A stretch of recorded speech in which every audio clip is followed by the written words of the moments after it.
What if everything you were taught about why you exist is only the surface of a much older truth, not a metaphor, not a philosophy, a forgotten design? Across ancient temples, forbidden manuscripts, and whispered initiations, there appears a startling idea. Humanity was not created merely to survive, reproduce, and die. According to the oldest wisdom traditions, we were meant for something far greater, something that terrified rulers, unsettled religions, and eventually vanished from collective memory. The mystery is not who we are, but what we were meant to become. Long before modern history, before borders and doctrines, ancient sages spoke of humans as living bridges between worlds. Not servants of the gods, not victims of fate, but conscious participants in a vast cosmic process, a role so powerful that it demanded secrecy, a purpose so disruptive that it could not be allowed to spread freely. And yet, fragments of this truth survived. They hide in the myths of lost civilizations, in cryptic verses of sacred texts, in symbols we still wear without understanding their meaning. They whisper through phrases like awakening, illumination, and remembering, as if humanity once knew something essential and forgot. In this video, we will explore the hidden truth about humanity's original purpose. We will journey through ancient knowledge, deliberately erased, uncover why this wisdom was buried, and begin to piece together what it reveals about consciousness, reality, and your own life. This is not about belief, it is about remembrance. And once you see it, you may never look at yourself or the world the same way again. To understand humanity's original purpose, we must travel far beyond recorded history, into an era where myth and memory blur, and where truth was preserved not in textbooks, but in symbols, temples, and oral transmission. In ancient Sumer, humans were described as beings shaped from divine essence and earthly matter, a fusion of heaven and soil. The Egyptians went further, teaching that humanity possessed multiple layers of the soul, each with a specific cosmic function. To them, life was not a test, it was a training ground. The pyramids were not tombs, but initiation machines designed to prepare consciousness for ascension beyond the physical world. Across the Indus Valley, early yogic traditions spoke of the human body as a living universe, complete with inner suns, rivers of energy, and dormant forces waiting to be awakened. Meanwhile, in Mesoamerica, the Maya believed humanity had been created and destroyed multiple times, each cycle refining consciousness closer to its intended state. These ideas were not isolated coincidences.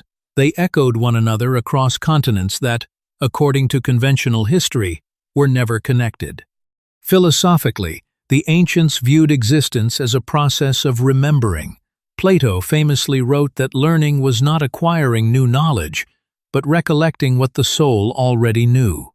This belief did not originate with him. It was inherited from far older mystery schools that taught humans were once aware of their cosmic role. So why was this knowledge hidden? As civilizations centralized power, the idea of humans as sovereign, evolving beings became dangerous.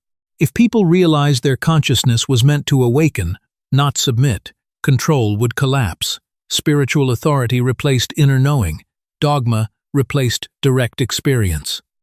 The original purpose of humanity was slowly reframed, from active participant in the cosmos to passive observer of reality. What survived were fragments encoded, symbolic, incomplete, and those fragments are the key to what comes next.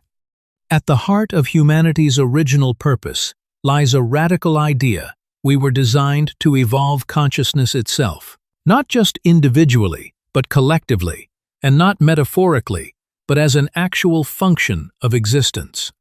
Ancient traditions describe reality as unfinished, fluid, and responsive. In this view, the universe is not a static creation, it is a living process, and humanity was meant to serve as its conscious mirror. Imagine a lamp in a dark room. The room exists, whether the lamp is on or off, but when the light is lit, the room becomes known. The ancients believed human awareness functioned in the same way. Consciousness was the light through which the universe came to understand itself.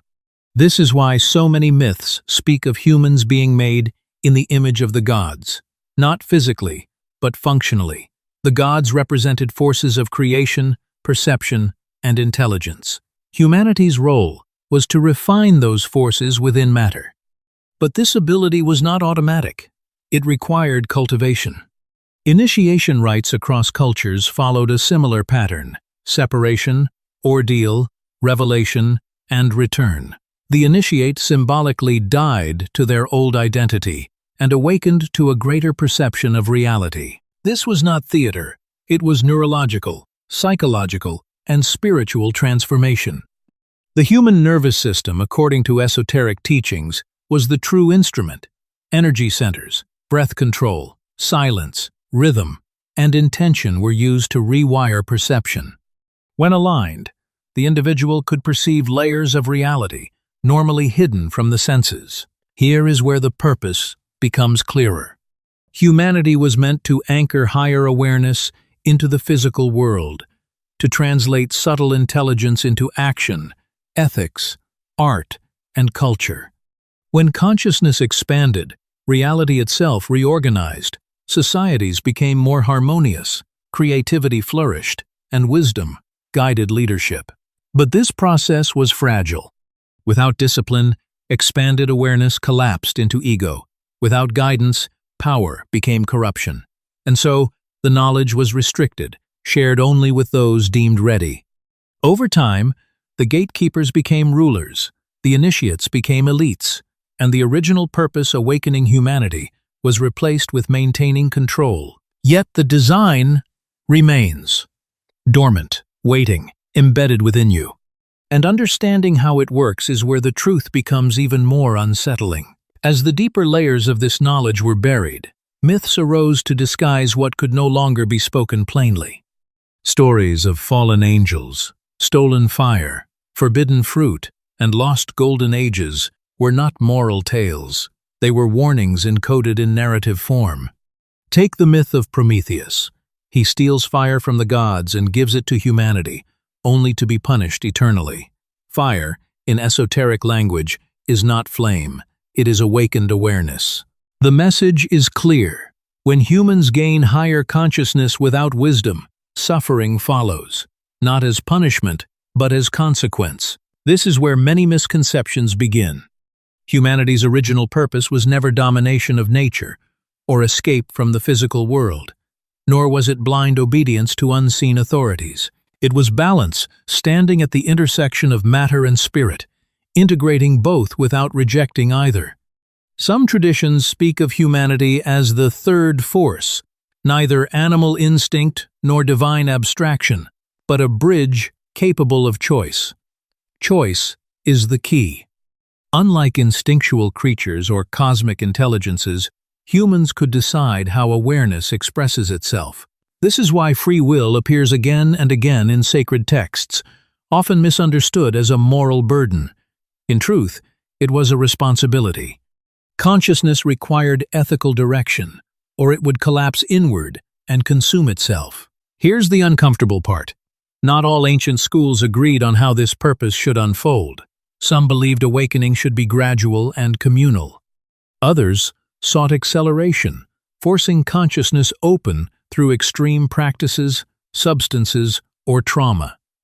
These divergent paths may explain the legends of ancient catastrophes and sudden civilizational collapse. And then there is the question most traditions hint at, but rarely answer directly. What happens when humanity forgets its role? According to esoteric cosmology, consciousness stagnates. Societies become repetitive. Creativity declines. Fear replaces curiosity. Power concentrates. Life becomes mechanical. Sound familiar? Yet even in decline, the spark remains. The ancients taught that consciousness cannot be destroyed, only obscured. When enough individuals begin to remember, reality subtly shifts, not through revolution, but resonance. This is why modern awakenings feel chaotic. The old systems are incompatible with remembering who we are. And this leads us to the most important question of all: how this forgotten purpose can be lived now, in the modern world, without retreating into myth or fantasy. Remembering humanity's original purpose does not require abandoning modern life or escaping into isolation. In fact, the ancient teachings insist on the opposite: awakening must happen within the world, not outside it. The first practice is conscious observation. For a few moments each day, simply watch your thoughts without trying to change them. Not judge, not correct. Observe. This trains the very faculty the ancients prized most: the witness. Over time, you begin to sense that awareness is not the mind itself, but something deeper, something stable beneath the noise. The second practice is intentional alignment. Before beginning any task, work, conversation, creation, pause and silently ask, what quality of consciousness am I bringing into this moment? Calm, clarity, compassion, precision. This transforms ordinary actions into acts of anchoring awareness into matter, fulfilling the original human function in small but powerful ways. Next comes symbolic remembrance. The ancients used symbols not as decoration, but as tools. Choose a simple symbol, a circle, a flame, an eye, and meditate on it for a few minutes daily. Let it work on the subconscious. Symbols bypass logic and speak directly to deeper layers of perception.